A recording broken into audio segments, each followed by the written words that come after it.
Today I want to have a chat about large scale miniatures, stuff like this little Leonardo sculpt from Prey Studios, which I found on, I think it was CG Trader. Since having a 3D printer, one of the great advantages that I've quickly become aware of is the ability to be able to print stuff outside of the norm of what I usually paint and offer myself shake-ups or painting challenges or things like that. So suffice it to say that when I saw this incredible 6-inch tall sculpture of Leonardo, as a huge Turtles fan as a kid, of course I wanted to paint it. And I decided this was an ample opportunity to talk to some of you folks about my ideas when it comes to larger scale miniatures. One of the greatest things about large miniatures is how being able to juxtapose texture and smoothness really maximizes the effect of both. It's a really good way to overpronounce these effects so that you can get a better understanding of how they work when they're shrunk down. Remember that everything that we do on a large scale miniature either has to be painted in more detail when we shrink it down to a small miniature, or you have to understand that there will be a resolution drop and it will look less clear or less obvious when it's scaled down to a small miniature. So with that in mind, we can really use these techniques that we're going to see on this bigger miniature to start to get an idea of what to do with our smaller miniatures too. Let's dive in. Now, if you own an airbrush, and not everybody does, but I do think that the smoothness that they impart can be really helpful just for starting to base in your skin tones.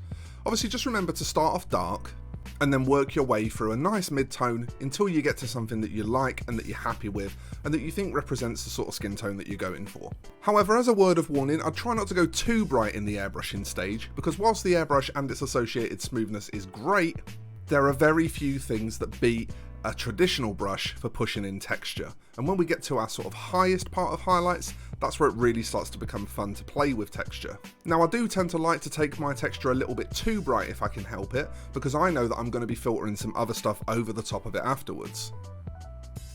And that's exactly what you're going to see me doing here, just taking the airbrush in this case and using it to glaze some transitions over just to calm down some of those points of transfer from the mid-tone to the highlight. Now again, this is something you could tackle with glazes and a paintbrush. It's absolutely not essential to have an airbrush to do this, but it is a quicker, more stress-free way of tackling that particular problem. And if we wish to, we can always start to lead into our shadows with a bit of texture as well. It can be really nice, especially with something like this Teenage Mutant Ninja Turtle that has a mottled skin, to use both highlight and shadow to communicate that texture to the viewer. Different fabrics can also offer us an invitation to start to explore some different textural applications. For example, look at the fabric on this headband and see how I'm keeping mostly broad, linear strokes, trying to keep things fairly smooth. And that's because I want to kind of have it read as a sort of silky kind of material, a fairly smooth material. So as you can see here, when I'm done with that, it's fairly successful. Whereas on all these bandage wraps, I start to use a mixture of short linear strokes and stabby little stippling strokes. And that's because this is a much rougher material. And then I'll hit them with a really, really dark shade. In fact, what I did here was just slapped Agrax Earthshade over the whole thing. But then come in with a very fine, very thin and very bright paint and really delicately start to build highlights back in over that. So what we end up with is a really high contrast where we've got a very dark shadow, quite a dark mid-tone, and then a bit of a jump to the highlights. And that'll make sense later. When we get to things like leather, you'll notice that I'm being far more deliberately textural. And absolutely the main purpose of this texture is still to provide highlights, but eventually I will reach a point where I'll want to switch gears and start to concentrate more on using that texture to make it look worn. Then once all of that texture's in place, I'm going to start to run around this miniature and try to kind of normalize the general hue a little bit. So what I'm going to do is use a green glaze with a brush and actually run that into the shadows of various areas of the miniature. And this makes it look like there's sort of sympathetic lighting going on from the dominant green tone that's in the majority of the miniature. It's a really clever way to take things like bandages or levers from looking a bit flat and a bit uninteractive to being really interesting and looking like they're playing with the other colours that are present.